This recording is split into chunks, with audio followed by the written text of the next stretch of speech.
Buenas tardes, ingenieros. Somos el grupo número 7, que está compuesto por los siguientes estudiantes: Castro Morales Jonathan, Seaño Macías Michael, Fortín Moreira Justi, quien les habla, Ávila Chamayán Rafael. Siguiente diapositiva.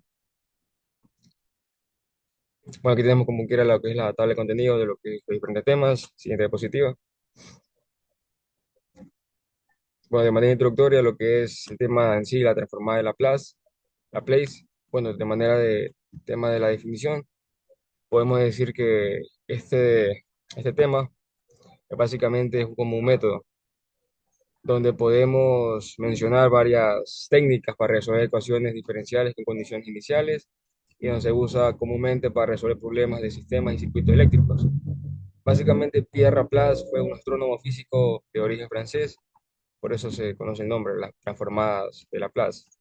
Bueno, también puedo mencionar que estos problemas o tipo de, o sea, el método desde el punto de vista de la física e ingeniería resulta clave para estudiar sistemas lineales e invariantes en el tiempo, donde permite analizar la estabilidad de un sistema observando los polos de la función transformada, diseñar sistemas de control con los controladores y estudiar la respuesta a diferentes tipos de señales como escalones, impulsos y sinusoidales. También es una donde podemos mencionar que se puede usar para reducir una ecuación diferencial a un problema de álgebra y donde el álgebra puede ser desordenada en varias ocasiones, pero puede ser más simple para resolver las ecuaciones diferenciales directamente en muchos casos. Siguiente diapositiva.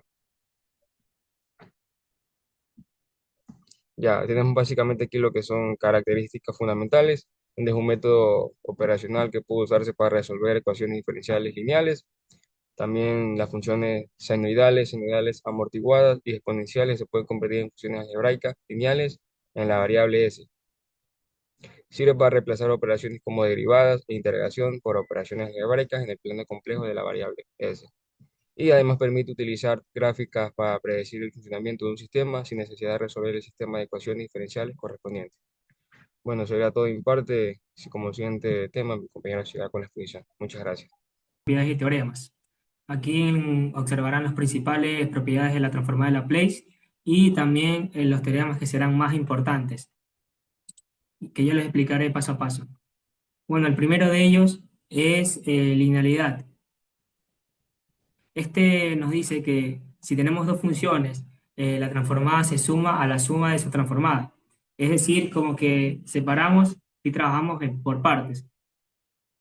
Tenemos también lo que es la derivada. La derivada se transforma en una multiplicación por s.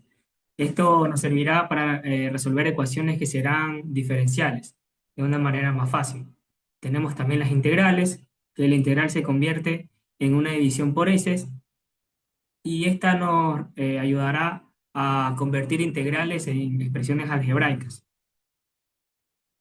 Eh, Tenemos también las que son las propiedades desplazadas en el tiempo o con retardo. Esta nos dice que si una función empieza más tarde, vamos a utilizar esa ecuación. Y esta ecuación se utiliza también para lo que es sistemas que se activan después de un tiempo.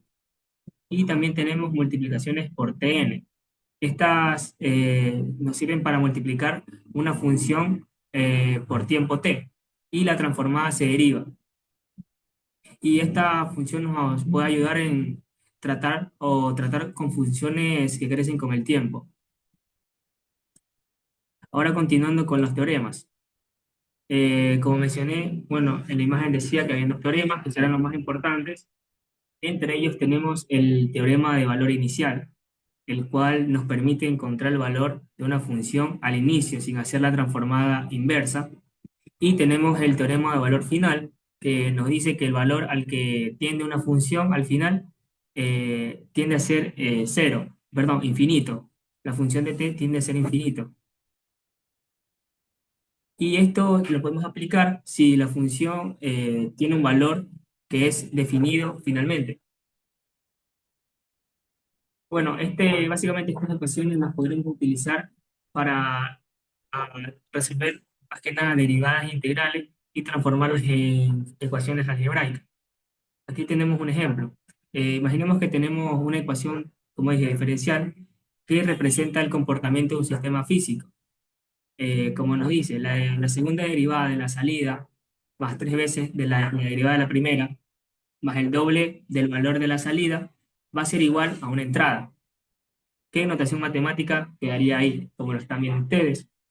Esta se será complicado de resolver, pero aquí es donde entra en juego la transformada de Laplace. Aquí vamos a utilizar una propiedad de la que hablé, que será la derivada.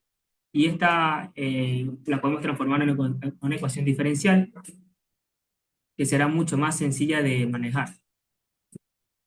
Recordemos que cuando nosotros transformamos, hacemos la transformada de Laplace, convertimos una derivada en una multiplicación por eso.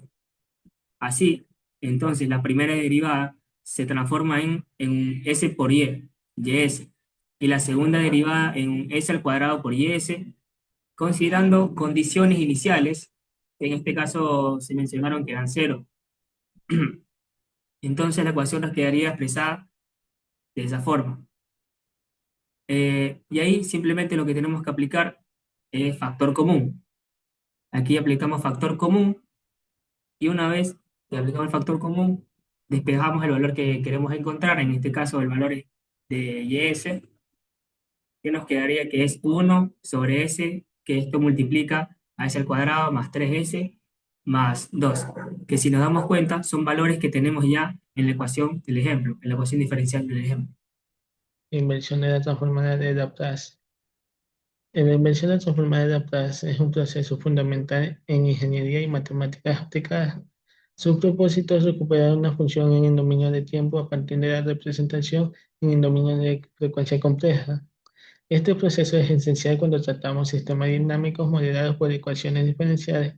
La inversión de la transformada de Laplace nos permite transformar ecuaciones diferenciales en expresiones algebraicas más sencillas, que pueden ser resueltas de forma más eficiente.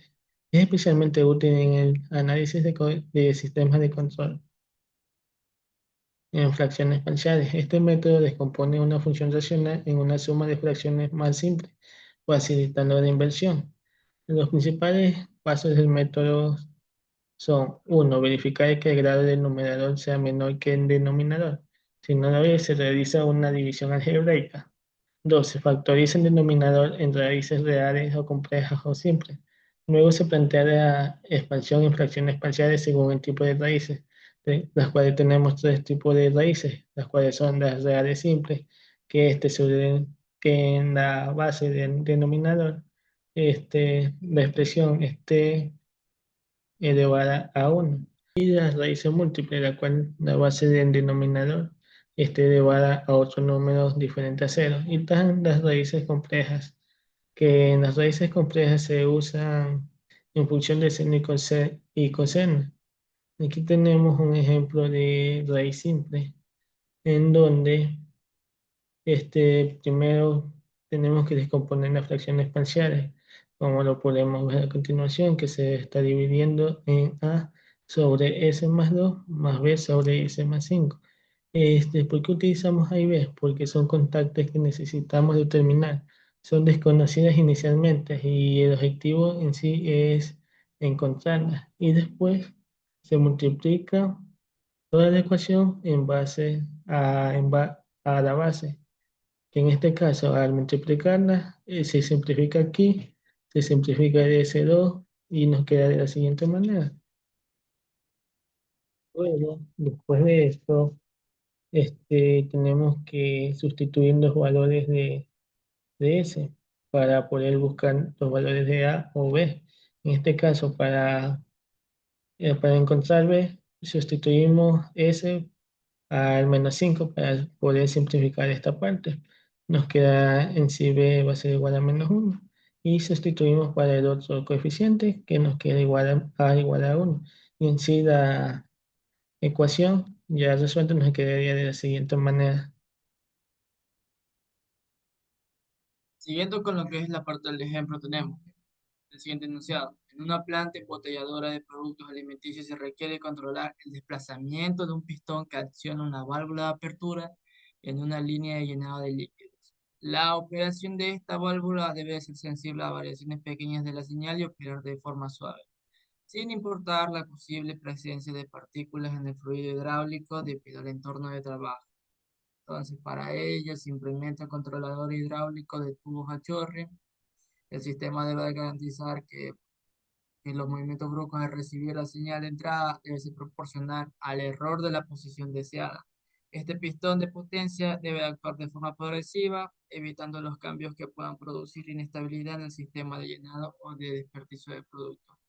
Entonces, lo que nos pide el objeto de este enunciado es determinar el comportamiento dinámico del sistema hidráulico de los tubos como un controlador de posición. Tenemos en el siguiente esquema, este es lo que es el controlador.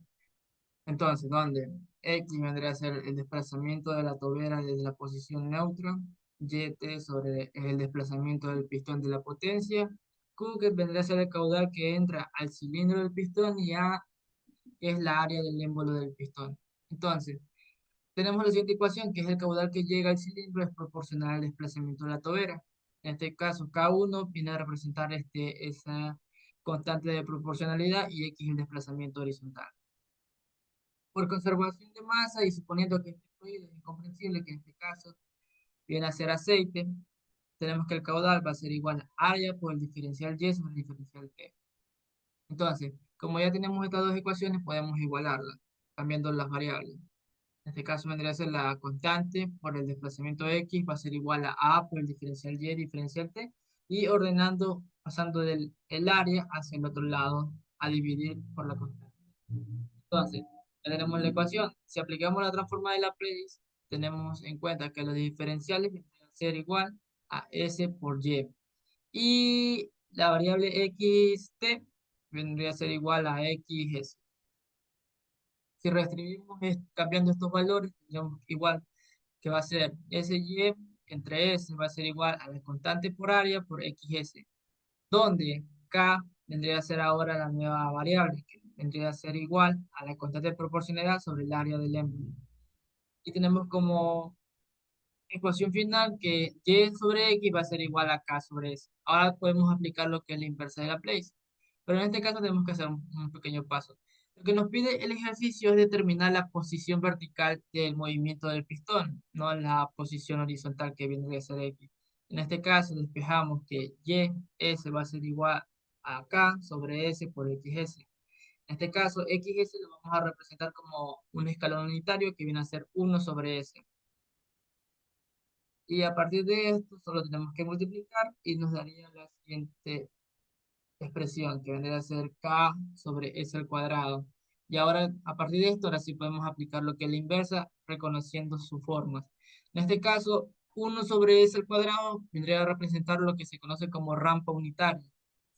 Y k, su inversa, viene a ser literalmente k. Ordenando los valores que ya tenemos de las dos inversas, tenemos que la posición vertical del movimiento del pistón vendría a ser esa constante por el tiempo. Y se vendría a ser nuestra ecuación en este ejercicio. Y como conclusión a nuestra exposición tenemos que la transformada de Laplace es la herramienta matemática que convierte las funciones de un tiempo a funciones de un dominio complejo. Estas nos permiten analizar y resolver sistemas dinámicos lineales de una forma más sencilla y no tan compleja. Eso sería todo. Muchas gracias.